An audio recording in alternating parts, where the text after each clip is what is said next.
Dandruff क्या है, इसको लेके कॉमन मिथ्स क्या हैं, इसका ट्रीटमेंट कैसे होता है, ये सब जानने के लिए इस वीडियो को ज़रूर देखें।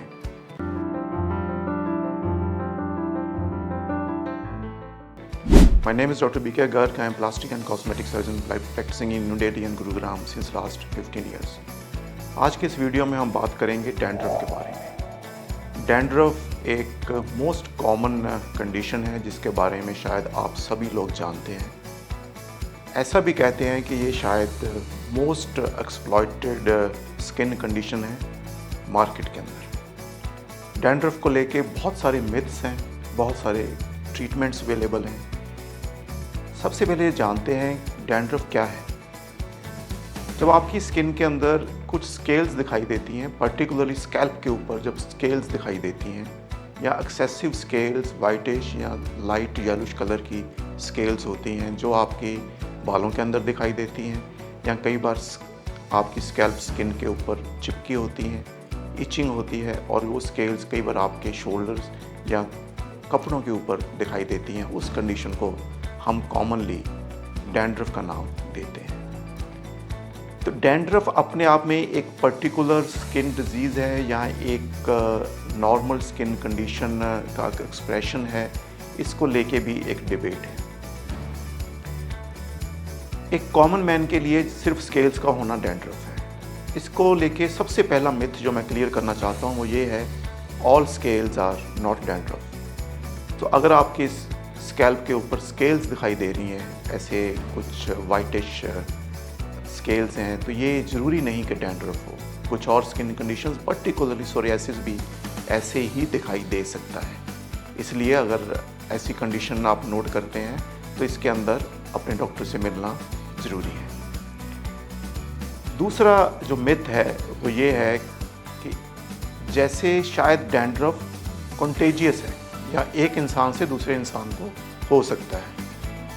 ऑल्दो कुछ स्किन कंडीशंस एक दूसरे से स्प्रेड हो सकती हैं, लेकिन डैंड्रफ उनमें से नहीं है।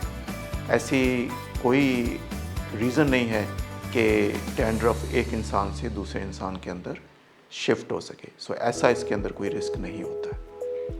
तीसरी बात करते हैं, हम में से बहुत सारे लोग ये मानते हैं कि डैंड्रफ शायद ड्राई स्किन का आउटकम है। सो डैंड्रफ के अंदर इनफैक्ट ये पाया गया है कि ऑयली स्किन में डैंड्रफ की सिवियरिटी ज़्यादा होती है और जिन लोगों की स्किन ऑयली है उनके अंदर डैंड्रफ होने के चांसेस ज़्यादा रहते हैं या उनके अंदर डैंड्रफ ज़्यादा सीवियर होता है। इसलिए अगर आप ये सोच रहे हैं कि सिर्फ ड्राई स्किन होने के कारण डैंड्रफ हो जाता है और उसका सोल्यूशन सिर के ऊपर या स्कैल्प के ऊपर और ऑयल एप्लीकेशन है, तो शायद ये हार्मफुल हो सकता है।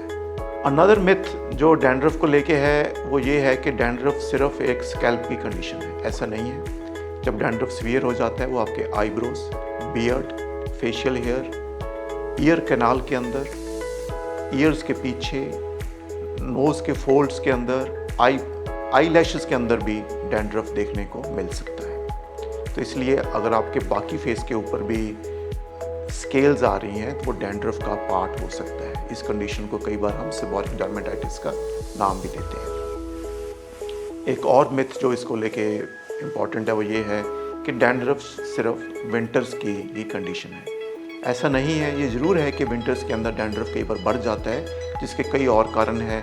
हाइजीन कम हो जाता है, क्लीनिंग कम हो जाती है या स्किन ज़्यादा ड्राई होती है जो डैंड्रफ को बढ़ा देती है। लेकिन ये नहीं है कि समर्स के अंदर डैंड्रफ नहीं होता है। अगर आप डैंड्रफ के लिए जो भी केयर करते हैं उसको समर्स में भी करना ज़रूरी है। सबसे इम्पॉर्टेंट जो बात करते हैं आप डैंड्रफ के अंदर, फंगस इन्फेक्शन का। तो ये पाया गया है कि बहुत सारे लोग जिनको डैंड्रफ की प्रॉब्लम है उनकी स्कैल्प स्किन के अंदर एक पर्टिकुलर फंगस ज़्यादा क्वांटिटी में पाई जाती है।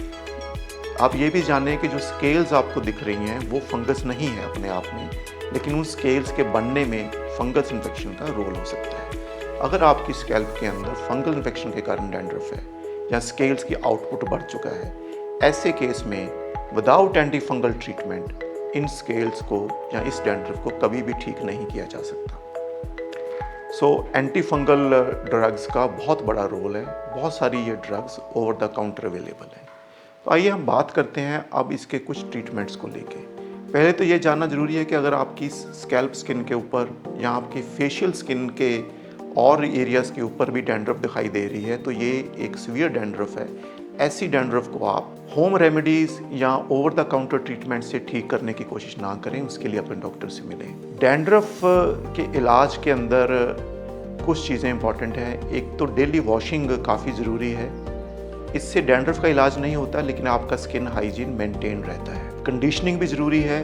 डेली वॉशिंग से आपका स्कैल्प या हेयर ड्राई नहीं होने चाहिए, इसलिए अच्छा कंडीशनर भी यूज़ करें। अगर आप ये नोटिस कर रहे हैं कि आपकी स्कैल्प के ऊपर रेडनेस डेवलप हो चुकी है या आपके ईयर्स के पीछे या स्कैल्प के किसी भी एरिया में ऊजिंग है, तो ये डर्मेटाइटिस की निशानी है। इसके लिए आप अपने डर्मेटोलॉजिस्ट या प्लास्टिक सर्जन से मिलना चाहिए। एंटी फंगल्स के अंदर कीटोकिनाजोल, सेलेनियम सल्फाइड, क्लेम्बाजोल, ऐसे और बहुत सारे प्रोडक्ट्स अवेलेबल हैं जिनको रेगुलरली या ऑफ एंड ऑन तरीके से यूज़ किया जाता है। डैंड्रफ को लेके एक और फैक्ट जो आप सबको समझना है वो ज़रूरी ये है कि डैंड्रफ कई बार पूरी तरह ठीक नहीं होती है। ये ऐसी कंडीशन है जो आपकी लाइफ में ऑफ एंड ऑन आ सकती है, कई बार ज़्यादा सेवेरिटी के साथ, कई बार डैंड्रफ फ्री ईयर्स भी जा सकते हैं। इसका आपके लाइफस्टाइल से या आपकी लाइफस्टाइल हैबिट से, हाइजीन हैबिट से काफ़ी रिलेशन है। सो इसलिए आप कभी ये नहीं सोचें कि डैंड्रफ मुझे बार बार क्यों हो रहा है। इसको अच्छे से कंट्रोल किया जा सकता है और बहुत बार इसको पूरी तरह एलिमिनेट नहीं किया जा सकता। डैंड्रफ अपने आप में हेयर लॉस या बॉल्डनेस का रीज़न नहीं है। Particular in man most common reason of baldness आज भी मेल पैटर्न बॉल्डनेस ही है या एंड्रोजेनेटिक एलोपेशिया ही है। डैंड्रफ ऐसे स्किन कंडीशंस को या ऐसी कंडीशंस को एक्सेलरेट कर सकता है, लेकिन अपने आप में बॉल्डनेस का जनरली डैंड्रफ रीज़न नहीं होता है। सो अगर आपको डैंड्रफ है तो there is nothing to worry about. ये एक कॉमन स्किन कंडीशन है जिसको ईजिली मैनेज किया जा सकता है, लेकिन आपके लिए ये भी जानना ज़रूरी है कि इसको इग्नोर नहीं करें। स्कैल्प स्किन के अंदर स्केल्स किसी और स्किन कंडीशन का साइन भी हो सकता है। If you have any other queries regarding skin and hair problems, please get back to us. We'll be very happy to help you. Thank you very much.